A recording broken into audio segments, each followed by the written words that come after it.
get by. It resides between my eyes. Walked through the fire, came out better on the other side. See, life's like a beach if you find the sand. And right now, I feel like 100 grand. You are listening to Inspired Insider with your host, Dr. Jeremy Wise. Dr. Jeremy Wise here, founder of InspiredInsider.com, where I talk with inspirational entrepreneurs and leaders. Today is no different. I have Faizan Syed of EastRiverDigital.com. Faizan, before I formally introduce you, I always like to point out other episodes people should check out of the podcast. Since this is part of the Top Agency series, we're going to talk about culture. We're going to talk about work from home. We're going to talk about the value-based pricing and all of that. But I had Jason Swank on. We were talking a little bit about him before we hit record here. He grew his agencies to over 8 figures, sold it, and then started another group. One of his other groups, he runs a mastermind for agencies, and the other one, he is buying up agencies. And it's really interesting. He talks about how he values them, how they're buying them, how he structures it. Todd Taskey also, his episode is really good. He runs the Second Bite podcast, and he calls it the Second Bite because he matches private equity companies with agencies and sells them. But then when the private equity sells, sometimes those owners make more on the second bite than they did on the first. So again, talking about valuation and the landscape as well. And another favorite episode, I had D. Clevitt. Actually, Faizan and I went to the Cubs game together, and we were talking about software and tools and all that. And D and I just talked about, we geeked out on our favorite productivity tools, software, what we use for our business. And so that was a really good one where we laid out the different tools and software we use. We'll hear a little bit about what you use. But before we get to it, this episode is brought to you by Rise 25. At Rise 25, we help businesses give to and connect to their dream 100 relationships and partnerships. And how do we do that? We actually help you run your podcast. We're an easy button for a company to launch and run a podcast. We do the strategy, the accountability, and the full execution and production. Faizan, we call ourselves the magic elves that work in the background to make sure everything works, make it look easy for the company and the host. For me, the number one thing in my life is relationships, and I'm always looking at ways to give to my best relationships. And I found no better way over the past decade to profile the people and companies I most admire and share with the world what they're working on. So if you've thought about podcasting, you should. Faizan actually has a podcast and pretty popular, which we'll talk about. And you should, right? Go to rise25.com or email us at support@rise25.com. And without further ado, Faizan Syed is founder and CEO of East River Digital. You can check it out at eastriverdigital.com. They're an award-winning full-service digital marketing agency with a global footprint of clients. They serve all sorts of sectors. They have healthcare, beauty, confectionary, pharma, technology, beverage, real estate, financial services. And past clients include companies and products like Oreo, Cadbury, Unilever, Pizza Hut, and many, many more. He's, I guess, a former investment banker and business analyst from GM turned digital marketer entrepreneur. So, Faizan, thanks for joining me. Thanks for having me, Jeremy. It was a great Cubs game that day. Yeah, exactly. It's a great way to spend a day in Chicago. Can you just start off, tell people about East River Digital and what you do? Sure. So East River Digital is a full service agency. We service clients, like you said, across all sectors. We believe in being able to deliver audiences and then convert audiences as per the needs of the client. We work we take a full funnel approach all the way from awareness down to conversion and retargeting. And our entire team is in-house and full-time. So we have a staff of about 100 people, and that serves clients across the US, UK, Middle East, and maybe we've even experimented in Australia. You have a really interesting background, and University of Virginia. Then you went on to get your MBA at Cornell. You worked for GM. You did investment banking stints. I'd love to hear what you learned at GM that you now bring into your business now. Sure. So I think it took me a while to realize what my friends had been saying all along, is that I'm not a finance guy, I'm a marketeer. And I didn't believe them for the longest time because the perception always was that the investment banking career path is the way to go. investment banking or consulting. No one really talked about marketing in the undergrad days. So it was only that I had to pursue that and discover that, what, they were probably right. I should be in marketing.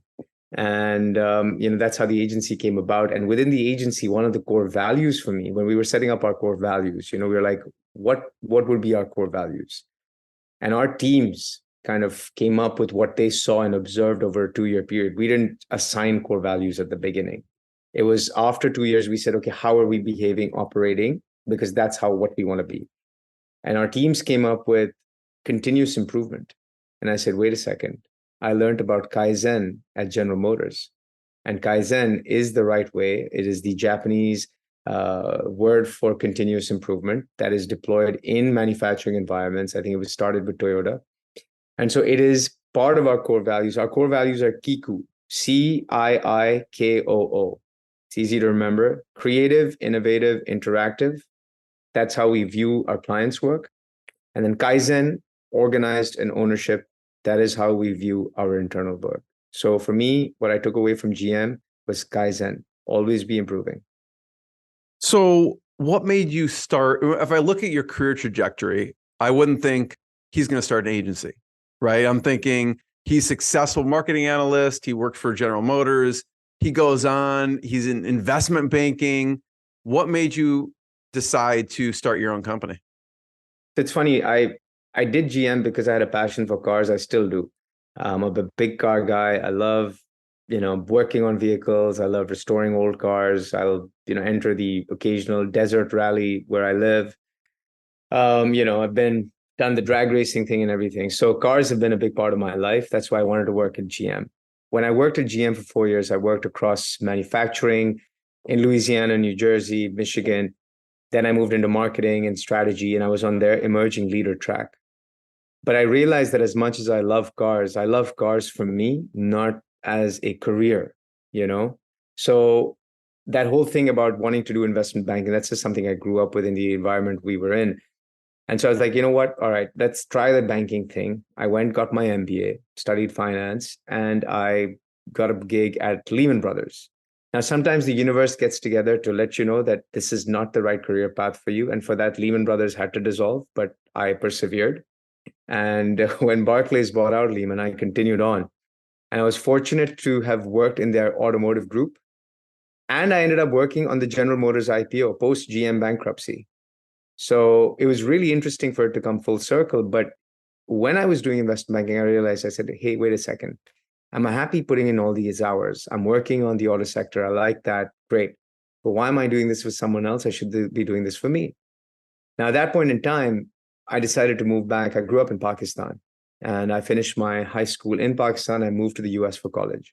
I decided to move back. My wife had finished her residency. I was like, listen, if we get stuck in New York and I continue banking, you're a doctor, these are like golden handcuffs you can never let go of. So this is an opportunity where you finished your residency, you finished your time. I finished a few years in banking. Now is a good time for us to go experiment with entrepreneurship. If it works, great. If it doesn't, we can always come back. And so I went back knowing entrepreneurship was the path, but not knowing where I'm going to end up. And I got involved in launching a TV channel. I knew nothing about media. And I got involved launching a TV channel that was focused on health and lifestyle.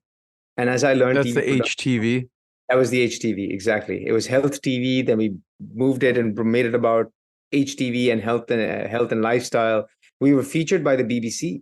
They ran a global story on us that how we're actually the only health channel with a specific show talking about sexual health in Pakistan. In fact, that was the only kind of show in the entire region, Middle East, South Asia, and so on. But when I realized the power of digital was growing, 3G, 4G services had not entered Pakistan till 2014. They'd entered the US, I think it was in 2008-9. So Pakistan was a little bit behind. And I said, you know what? When 3G, 4G comes in, social is going to blow up. So we need to have a digital presence for our TV assets. When we built the digital presence for our TV assets, they grew faster than the TV audience did. And so when my friends saw that the digital was performing really well, they're like, oh, you really know this space. You know what? Can you help us out? And two of my friends, one owned a pharma company, said, help us with our digital presence. I said, okay, sure. I'll get my TV team to do it. And then another friend owned a logistics company, helped him out too. And then a third friend came knocking and said, hey, listen, we have this confectionery business. We're not happy with our digital agency. Can you take our business? I said, but I'm not an agency owner. I don't have an agency. I'm running a TV channel. There's a small team that services our digital presence. I can help do something with that. He said, you know what? All right, why don't you pitch for the business? I said, okay, we'll pitch for the business.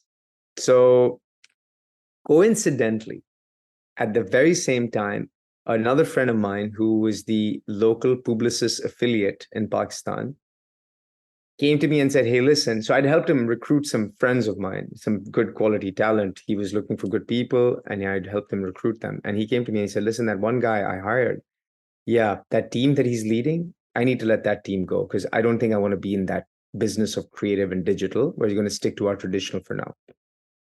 I said, okay, you're going to let him and the whole team go? He said, yes. I said, wait, you know what? Pause 1 second. What's in that team? They're like designers, creatives, so a couple of media guys, and he's leading the team. I said, you know what? Don't let them go just yet. Can I borrow that team for a week? So I went to the team lead. He's a friend of mine. I said, listen, we've got this potential business. You guys are about to be let go. Why don't we go pitch for it? If you win, I'm going to absorb the whole team. And so we went, we pitched, and we won. Now, what was the business? The business was Mondelez in Pakistan. And Mondelez had the rights for Oreo, Duck, and Prince, which are 3 global biscuit brands. And they had 6 other local brands. So we had 9 brands of biscuits, cookies, and so on, that suddenly we won the portfolio of. I had no knowledge of how to run an agency. I had no idea of what an agency structure looks like. And I suddenly had this one team that was being let go that I've inherited. And I didn't have the funds to pay for this team. So I told my friend who was the Publicis affiliate owner, I told him, I said, look, I'll take everything. I'll take their laptops, their desks, the rental lease. I'll take everything over, but I have no money to pay you for any of this. In fact, can you pay for their salaries as well for the next? It's a great pitch. And that would be great. In turn, I will work for you, white label, for as long as you want to pay down this debt. We continued for the next 3 years working for them, white labeling to pay down that debt. And we grew from a team of, I think it was about 12 or 13 people to about 100 people today, 7 years later. And I think I've learned a little bit of how an agency works. That's fascinating. I love to hear, it's oftentimes with these agency stories, it's the accidental agency. First of all, I just want to point out, I love how you kind of knew yourself with the conversation with your wife, because you could totally see she gets a great job at a hospital in New York. You're never leaving at that point. It was a point in time where if you don't pay attention to those things, it could easily go down that path, right? Yeah. And the really innovative way you structured that, there was a win-win on both sides for that person with their team and you. And I remember when I did some interviews at the Sweets and Snacks show, I never heard of Mondelez before, but they own like everything. I mean, it's crazy how big of a company that is globally. And one thing I wanted to talk about is charging. At the time, you have a lot of experience in the business world, in the leadership world, but how did you decide to charge for, you had friends in pharma, logistics early on? What did you do? How are you thinking about pricing? You know what? That was my Achilles heel. I had no idea how to think about pricing. I literally didn't. And I think and so the first few years, I literally was pricing based on what the market was pricing at, right? So to win business, we'd be like, okay, the market's pricing at, just figuratively, if a market price is something at $1,000, I'd be like, we'll do it for 900. Just bring the business here, Now, what I didn't realize that most of the people in the market, because digital was a new space, most of the people in the market did not know how they were pricing either. Right? So now the blind leading the blind. Literally, it was a collection of everyone kind of outbidding everyone without really thinking about how do we price this thing. And so I saw the business increase, but I was like, my profitability is not there. Like, I'm always stuck in a cash flow jam. Like, what's going on? And so finally, the banker, the math finance guy in me was like, wait a second. You know, we're not thinking about this correctly. And right when I said that, COVID happened. You know, so it took us a few years to build that scale, build the clients, and realize that, you know what, money's coming in, but we have a cash flow challenge. And then you get hit with COVID. Now you have more than a cash flow challenge. You know, you have a client challenge, you have an employee challenge, plus you have the cash flow challenge. And I think that's when I got the greatest experience of my life. I think COVID was an eye-opener for a lot of us in a lot of different ways. And I think that I was very, very fortunate to have experienced that period while I was living in Pakistan with family support. You know, so at least the kids had a place to kind of roam around. I had space to get the work done and so on. Because I know how challenging it was for families here in the US without that kind of support system. And I found another support in the Entrepreneurs Organization, of which you and I are both a member. And the support was in the form of the members. And I'll tell you what that means. So for the first, I'd been a member 8 years at that time, and I'd been involved in the chapter in the region. So I knew what it had to offer, but I never really took its offerings for granted. I took its offerings for granted, never really leveraged them. I finally went into the website and I said, you know what, there's got to be other members who have agencies, who are going through COVID, and who are experiencing similar pain that I am, and who have had a process of scaling their agency, cash flow issues. I'd love to hear from them. I went through, it took me a couple of days to find 100 names. I sent out 100 emails. Of the 100, most of them were in the US. Of the 100, I got responses from and set up meetings with 40. And in the subsequent 2 months, I ended up making about 70 pages of Microsoft Word notes, all of which focused on costing, structuring, pricing, and how everyone did that differently. And that completely changed the way I thought about pricing and margins. And ever since then, I have two, literally at the start of the year, I tell my team, I said, we have 2 goals for the year: NPS and EBITDA. Just remember these 2 words. If we have happy clients who are recommending us to other people and we are profitable, we will always be okay. And so the pricing, I think, was a big part of that. And so now we review clients, we review profitability, and we will decide, you know what, this is not a profitable client, but it's a big enough headline that it's worth it in terms of, let's say, a marketing play. Or this is not a profitable client and it's not a big headline, why are we doing this? So I had no idea. EO members and their feedback helped me understand it. And now we're constantly thinking in terms of, you know, FTEs. We're thinking in terms of, you know, cost per hours. We're thinking in terms of overheads, you know, and so, and that mindset has now shifted down to every person in the agency, because we compensate and we give out bonuses based on profitability to our team leads. I want to talk about some of those takeaways. I know you don't remember the 70 pages in full, but I'd love to talk about what were some of the takeaways from those conversations of the cost, structuring, pricing. But before we get to that, I want to know, how did you discover EO? When I got into launching that TV channel, friend of mine and I just relocated to Karachi. So even though I grew up in Karachi, Pakistan, again, this is not the capital, but it's the biggest city in the country. That's about 25 million people. It's a huge city. It's like New York City, but in that part of the world, with a whole different set of challenges. Even though I grew up there, I came back as an outsider, and everyone looked at me as an outsider. They're like, oh, he's not from here, even though I'm from there, you know, because they're like, oh, you've spent 12 years in America. You have no idea how business is done here. So as I was navigating through that, I realized that they were right. I had no idea how business is done there. And what I've learned in America over 12 years, I need to throw out the door. And I was struggling with that concept. And so a friend of mine is like, look, you're now a co-founder in this business. The business is of a certain scale. You need to join EO, because you will learn through the forum how people navigate through personal, work, and family challenges. And this is going to be the best way for you to learn and network and get to know people and so on. And so he kind of pushed me into it. and the rest is history. What did you have to throw out the door? We'll talk about some of the differences between the US and Karachi or in Pakistan.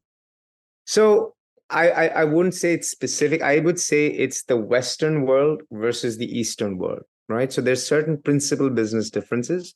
And then within the Eastern markets, developing versus slightly more developed, right? So let's say Saudi is a more developed market in terms of GDP per capita, if you look at the numbers, right? So if GDP per capita in Saudi is, let's say, north of $30,000, Pakistan and Egypt Pakistan's about $1,500, Egypt is, let's say, about $2,800, right? So it's a big difference. Some behaviors are the same in Saudi, Egypt, and Pakistan and India, but some behaviors are completely different in a market with a very low GDP per capita, right? So for example, what is the same? The same is people love holidays. There's a lot of downtime, right? And you're not used to that, living in North America where everyone's gung-ho all the time. There's brief periods of slowness like the summer or let's say the winter holiday season. But otherwise, it's always on, right? An 8 a.m. call will start at 8 a.m.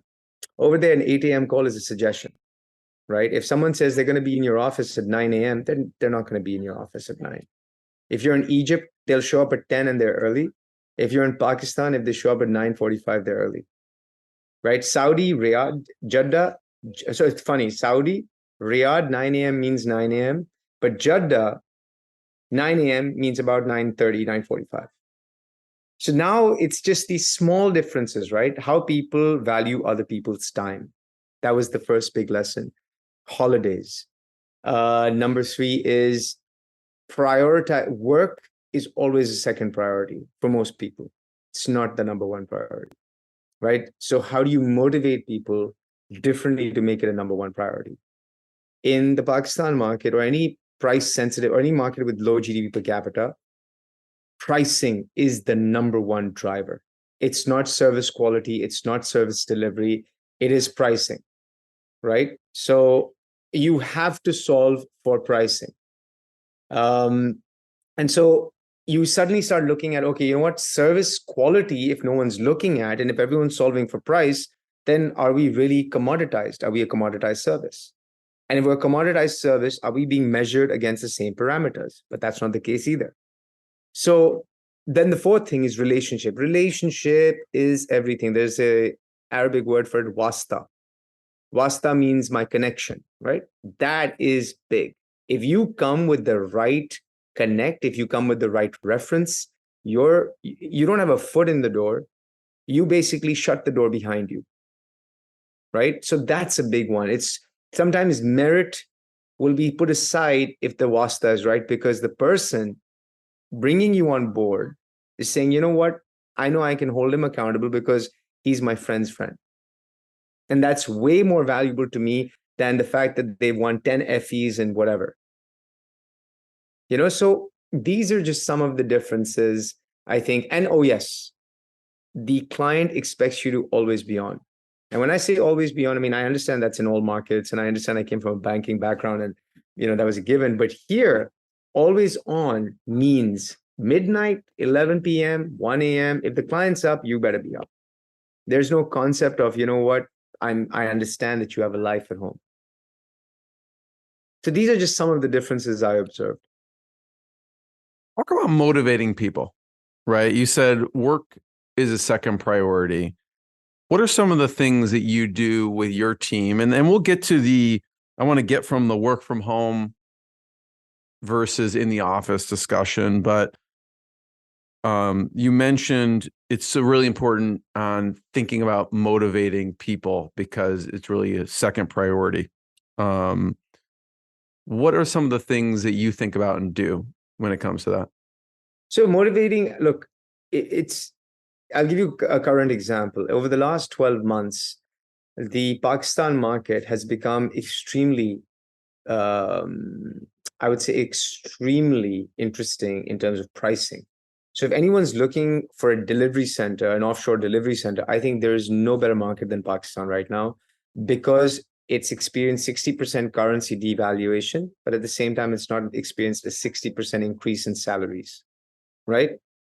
Which means the market is very price effective at this point, which also means that everyone in the market is extremely salary sensitive, right? So if they see a 5% increase, a 10% increase in salary, they will jump. So how do you keep them motivated to stay on your team? It's very hard. Because if a person comes and says, you know what, my costs have gone up 60%, but my wages have only gone up 20, I need to make up the differential of 40%. And I'm not able to afford to pay for my kids' schooling or my parents' health and education. You have nothing left for them to say, right? Because they're unable to meet their day-to-day expenses. So even if you wanted to motivate them, even if they are aligned with your vision and they think this is the best place to work, they are unable to sustain their life, right? So you have to let them go, is what I've realized. Let them go, let them experience that work environment, and they are willing to put up with greater challenges in a work environment as long as the compensation is met. Now, what you do is the best talent, you stay in touch with them. Because at some point in time, they will either recognize that, you know what, there is a cost differential and I'm willing to pay that difference for a better work environment, something I'm much more passionate about. And we as a business, hopefully over that time, are able to upscale enough that we can afford that new salary structure of theirs. And so you leave that door open with them so that they can come back. That way, you're not really losing the person forever. You're momentarily allowing them to shift to solve their life issues and then potentially come back if they need to when things are a little bit more stable for them and for you as a business, you can afford them.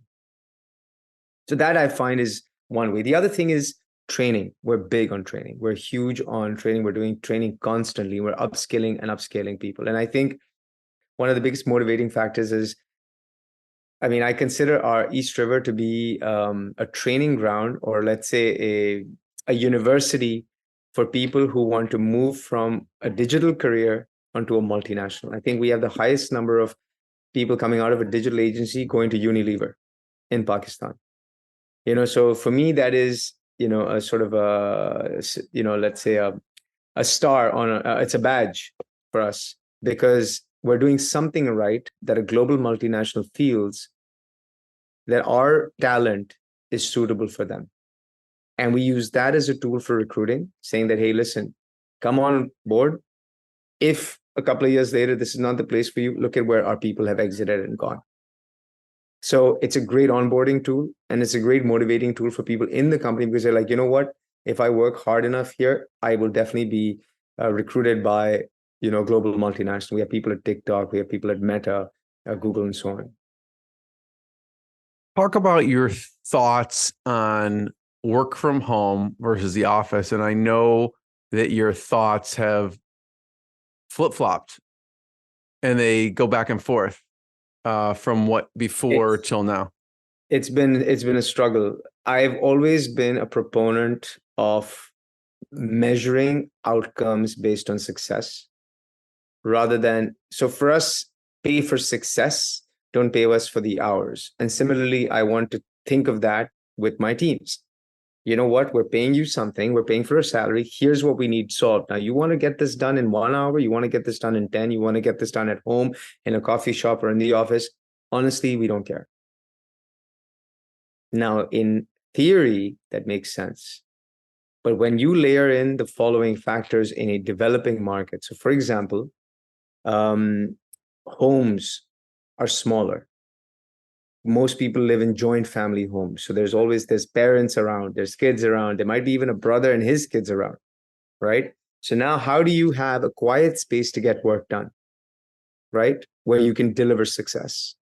Then secondly, we have a lot of power outages, right? Some neighborhoods have more power outages than other neighborhoods.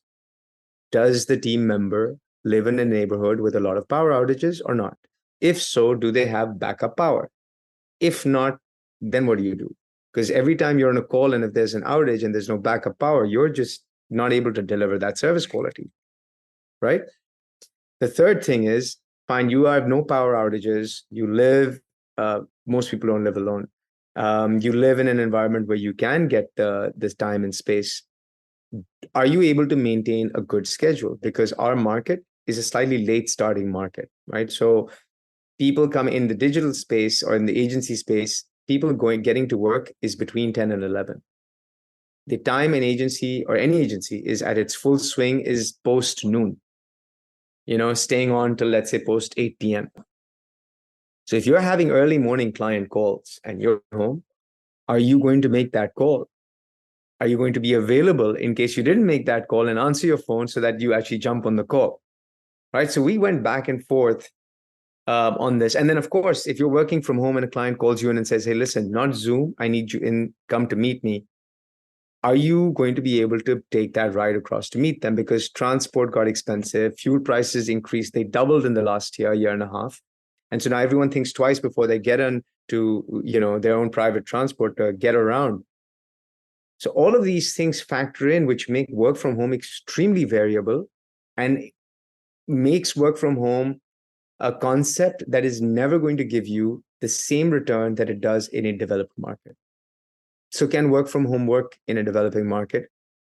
Mime, at this point, we ran it for 3 years.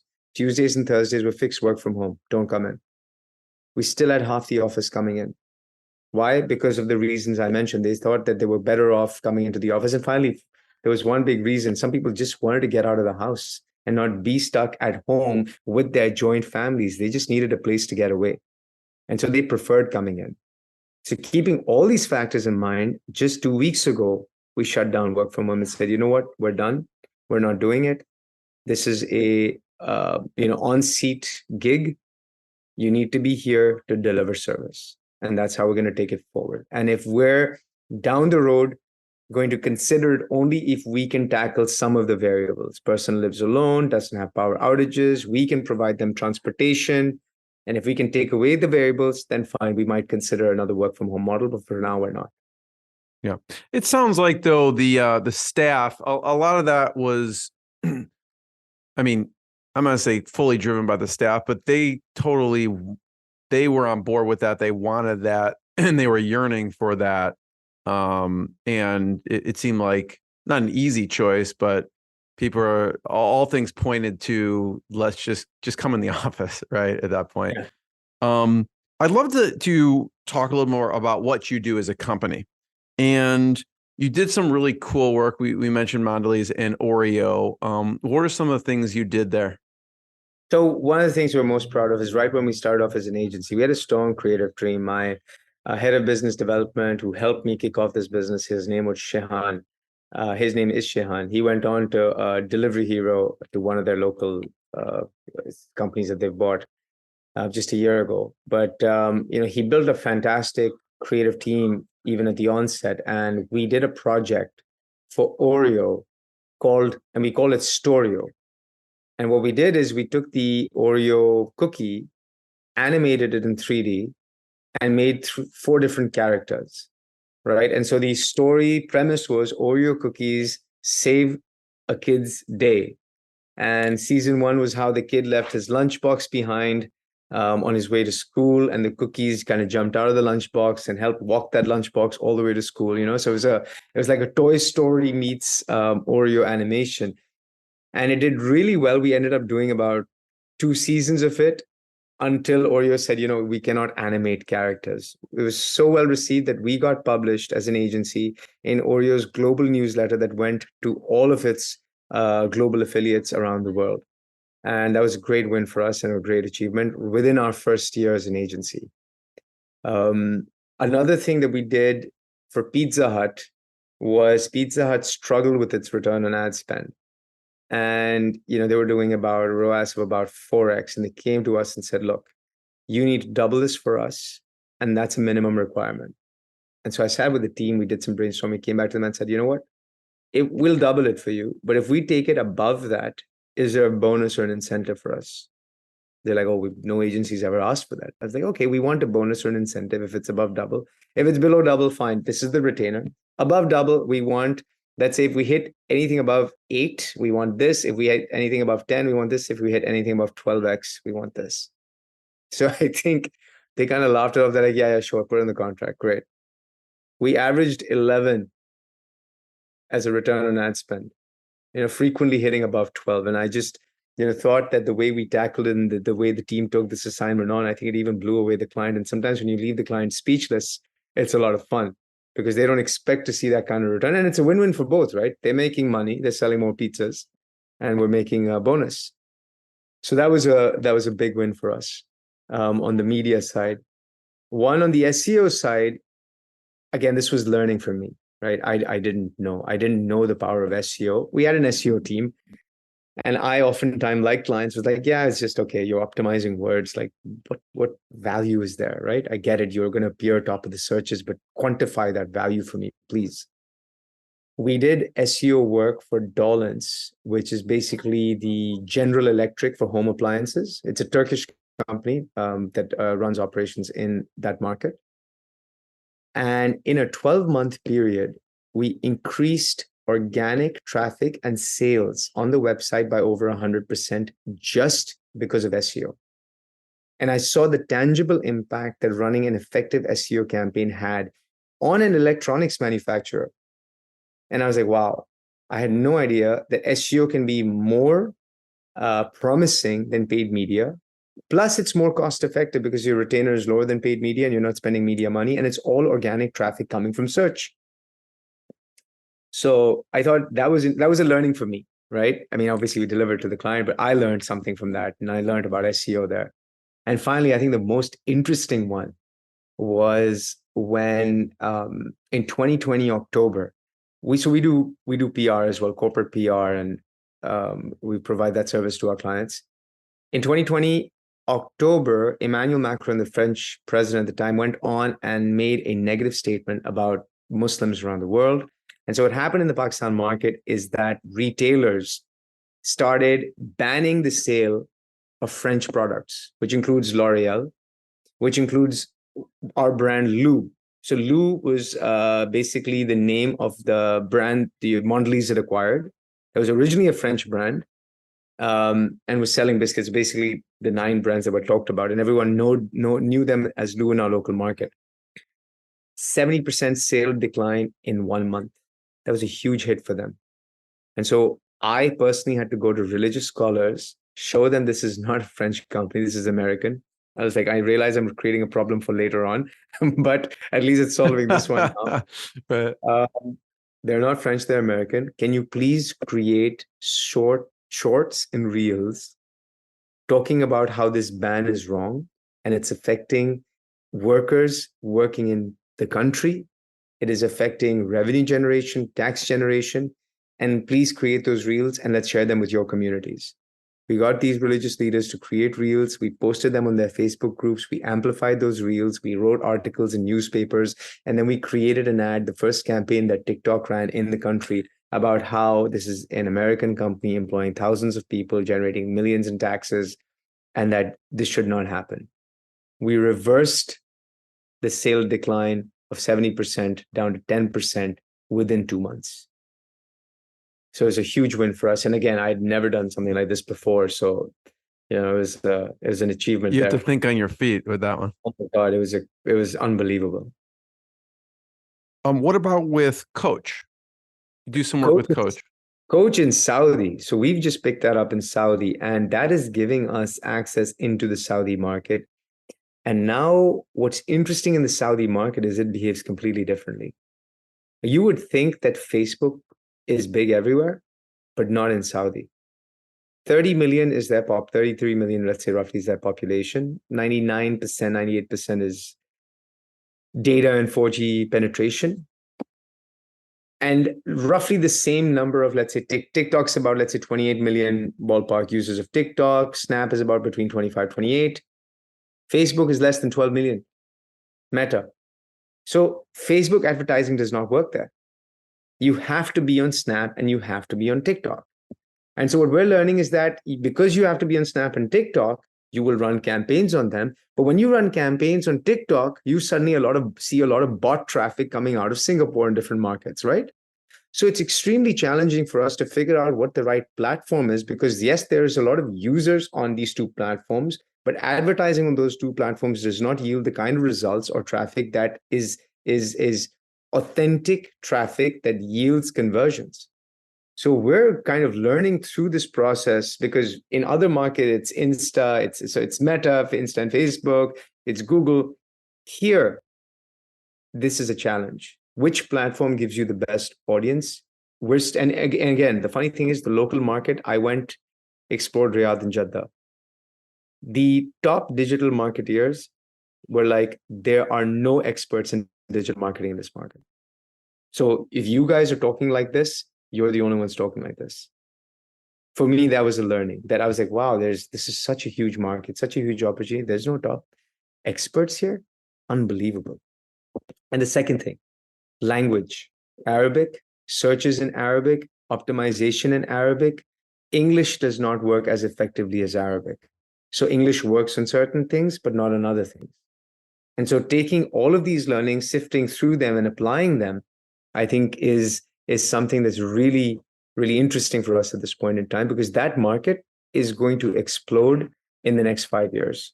Just the way they are positioning themselves, the way they are scaling. I mean, that is going to be the hub of all economic activity in the region in the next 5 to 10 years. Faizan, first of all, thank you. Thanks for sharing your journey. It's pretty remarkable. And I have one last question. Before I ask it, I want to point people to check out eastriverdigital.com to learn more. You also have a podcast that people can check out on YouTube, Digitales, D-I-G-I Tales, where you have some notable people in the region that you featured, so people can check that out as well. I'd love to hear your favorite resources.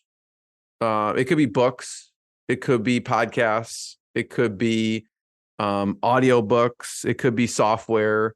What are your favorite resources that you go to and recommend to other business owners? So I love this question, and I'm totally borrowing it for my podcast. I think for me, I discovered Audible in COVID, and I haven't looked back. I was never a book reader just because I could never finish a book, and it was really annoying for me. And I've discovered that Audible makes it a lot easier for me to consume the content. And I'm able to finish one book a month now, and it's been fantastic for me. In terms of resources, are there favorite Audible books that you'd recommend? Yes. I really enjoyed this book I discovered. It's called The Book of Joy. It's a conversation between Dalai Lama and Desmond Tutu. And it talks about the barriers to joy in a person's life and then it overcomes and how you overcome those barriers. And then it talks about, attaining a state of joy and happiness and how to stay in that state. And I think that's a great book. It's a great read. And you can read it chapter by chapter. You can read the whole thing. I highly recommend that. Yeah. I also read The Surrender Experiment. This is a book by Michael Singer, if I got it right? He had The Untethered Soul, which is his first, but Surrender Experiment was his second book. And the reason this book was interesting is because here is a guy who was very inward driven about meditation, happiness, who ended up building $1 billion company, his journey in building that company, and then almost losing all of it when he sold it to WebMD. And I think it's a great story for a lot of us entrepreneurs who, go through these ups and downs, and to recognize how do you manage through the downs, even when you've had tremendous success behind you. How I Built This is a podcast by Guy Raz on NPR. I love it. And I think that was the inspiration behind me starting Digitales for our market, because I was like, this is a great podcast, but it's so US focused. What if we did this with entrepreneurs, with successful people in our market? And that was honestly the source of inspiration for that. What else is there? I have recently started dabbling with ChatGPT. The jury is still out on what I think about it. I'm a little confused by what AI is going to do to our digital space and what value we will continue creating for our clients on the media front, on the creative front. So no opinion yet, still playing with it. During COVID, we went and experimented with all of the tools like Slack and Basecamp and Trello and I think there was one more, Asana, Jira. And I think Trello is the one we've settled with. I'm a fan of that. It puts everything in front of all team members. You always are aware of who's got what on their plate. Strongly recommend that. And yeah, I would say that's about it. Strava, another app. It's become a favorite for me. What is that? Tracks your workouts. So it's basically a social platform for your workouts and people you work out with. So you're constantly looking at who's doing what, who's doing a run where, who's doing a bike where, and then you're kind of motivating each other during that. I love that. I'm going to check out. Several people have mentioned the Surrender Experiment, and I haven't checked it out yet, so I have to. And then the Book of Joy, I love. One of my favorites is The Art of Happiness, which is also Howard Cutler and the Dalai Lama. So I'm gonna have to check out the Book of Joy as well. And Faizan, I just want to be the first one to thank you. Thank you for sharing your journey, your lessons. Everyone, check out more episodes of the podcast. Check out eastriverdigital.com. Thanks, Faizan. Thanks, everyone. What I got, you can't buy. It resides between my eyes. Walked through the fire, came out better on the other side. See, life's like a beach if you find the sailing right now. I'm feeling like 100 grand.